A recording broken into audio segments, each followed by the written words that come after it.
If someone tells you you look nice or you did a good job on a project at work, it makes you feel good, right? Compliments can be powerful, and when dealing with children, even more so.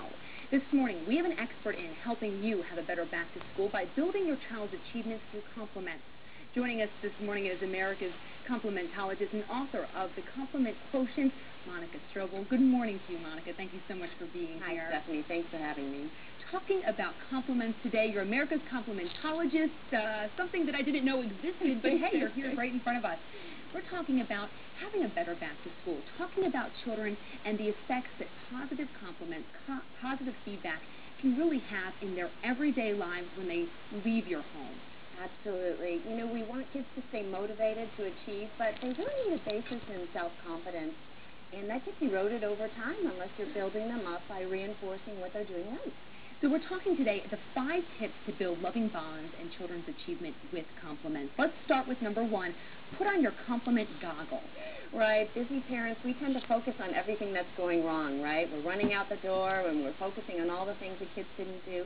So I think you've got to stop, put on those, compliment goggles with your kids and look for the positive. And what that does, it starts to change your focus, and it builds the focus in the child's mind so that they know what they're doing, and you're reinforcing the good with them. And one of the things on that is that recent research has showed that giving negative feedback really works with adults and older teens who have really learned a lot of things, who are knowledgeable at that point in their life. But working with younger children, they can't transfer that information about what they did wrong into ways to do it right, so it's better to kind of give the positive versus the negative. Absolutely. The kids just don't have the imagination to say, what should I have done different? So if you're constantly criticizing them, you have to stop and really take a look at yourself and show them what to do right, and then reinforce that with some positive feedback.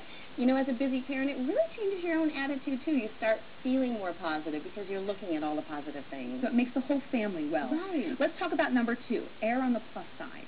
We tend to err on the negative side. Again, we've fallen into a habit of criticizing, so kids need to learn, believe it or not, 10 positives for every negative. Now, parents are always worried, but I shouldn't be complimenting them if they don't deserve it. Why don't they be authentic? Find different things. Put on those goggles, look around, and find things. Minimum 3 positives for every negative.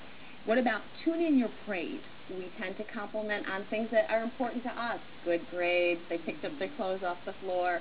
But really sit and listen to your child, have them feedback on what happened great at school that day in their eyes, and then compliment them on that. Because it might be something that you wouldn't even think twice about being an adult, but from a child's perspective, it's very, very different. Exactly. So really tuning into that.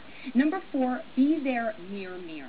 Right. We tend to think we shouldn't compliment on looks, but, society is a very visual society. And if you want to nurture their hygiene, you want to nurture their self-esteem, you really need to, hey, you look great today. I have a teen daughter, and I always tell her she looks good. One day I said, wow, you are gorgeous.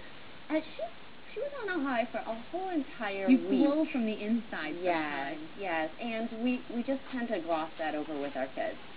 And lastly, model a compliment habit. Right. We know kids are sponges, and they're watching everything we do. And if you want to build respect and tolerance of others, let them see you complimenting people that are different.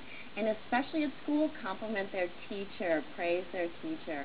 And they'll really grow into this habit of being tolerant and respectful kids. Because the fact of the matter is that parents, of course, are a child's first teacher. And sometimes it's hard to remember that.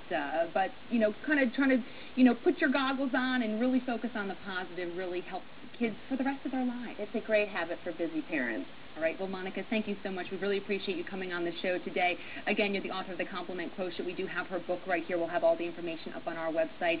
For much more information about compliments, everything that Monica talked about this morning, we'll put that on our website. Just go to fox23news.com.